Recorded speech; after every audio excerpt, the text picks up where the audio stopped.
It's fair to say that Novak Djokovic has absolutely been living up to his tag as the favourite coming into the 2023 edition of the Wimbledon. He's not really dropped many games so far, up until, of course, his match against Hubert Hurkacz. But even when he has, more often than not, when he's been out there in the middle, he's looked absolutely imperious. He's looked like he's been operating at a level wherein absolutely no one can touch him. And even though Hubert Hurkacz did give him a little bit of a fight, in the end, it just proved to be far too much for the young Pole to actually upstage the man who is looking for, of course, a record 23rd Grand Slam, where he'll not only end up equaling, or rather 24th, where he'll not only be going past what Serena Williams has done, but also equaling Margaret Court. So even in the process, he has been breaking quite a few records, and his win against Hurkacz did in fact end up seeing him notch up a few more interesting records, or more importantly, come closer to a few more interesting records. Let's check in and see what exactly those records are. First off,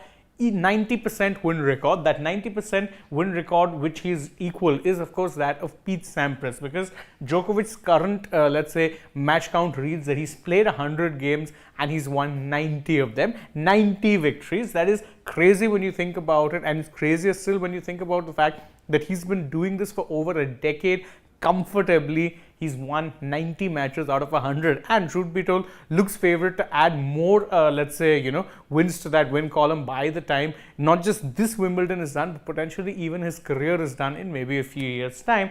And also, if you're looking at the number of consecutive wins at Wimbledon, he's now at the third most for that number as well. Remember, he had drawn level with Sampras. Now he's gone past Sampras, with that number being 32. And the only people ahead of him are, of course, Roger Federer, who's won 40 straight, and Bjorn Borg, who won 41 straight matches at Wimbledon. And as I said, he's not just broken a few records, but also come close to breaking a few more. Let's look at the ones he's come closer to breaking. Now, the fact that he's entered the Wimbledon Grand Slam, the quarterfinals, means that this is his 55th Grand Slam quarterfinal appearance, which is, of course, the second most in history. It's also the 14th time he's made it to the last 8 of Wimbledon, which is also, of course, the second most. Now, interestingly, Federer holds both of these records, but it does seem likely that Djokovic will end up surpassing them soon enough. His 55 is behind only 58 of Federer, and the 14 Wimbledon quarterfinals is behind only Federer, who's, of course, gotten 18 of them. So again, he's very, very close to these records. And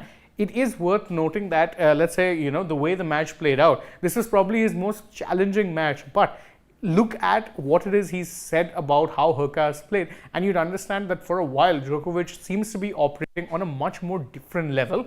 Here's why. He said that big credit for Hubert for playing an amazing match. Tough luck for him. He put up a great performance. Honestly, I don't recall the last time I felt this miserable on returning games. Honestly, I don't remember the last time I felt this miserable on returning games. That second line is very, very telling, and actually does speak to the fact that Djokovic has been operating at some next level, to the point where absolutely no one is able to even touch him and how it is that he operates, because he's just been operating. He's just been that consistent. He's been checking every single box. And again, few, if anyone, would bet against him breaking these records, which of course he has, and there's several more, because again, that 24 of Margaret Court's, it is worth remembering, about 10 or 12 of those came in the amateur era, and thereafter the rest of them came in the open era. Now, in the open era, Djokovic is level only with Serena, but it is worth noting that at this point he doesn't look like he's anywhere close to done. Yes, age is obviously, he's up there a little bit in terms of age, but he's operating at a very good level, doesn't seem to have fitness issues, and at this point could pretty much cherry pick when it is he chooses to call it a day. He could very well be looking at, say, getting to closer to the number of 30 Grand Slams. Now that would really be something, and would, of course, at least in my eyes, solidify his status as being the claim of the greatest of all time in this very sport that we love to enjoy. But of course, you can let us know your comments and how impressive it is you find Djokovic's recent feats. Let us know those in the comments below, and don't forget, like, share, subscribe, tap that bell icon as well. Also follow us across social media on Instagram, Twitter and Facebook. Don't forget to download the AajTak app as well. Plus, if you're already on the channel, go ahead, check out some other videos that we've done. But for now, from my side, it's goodbye.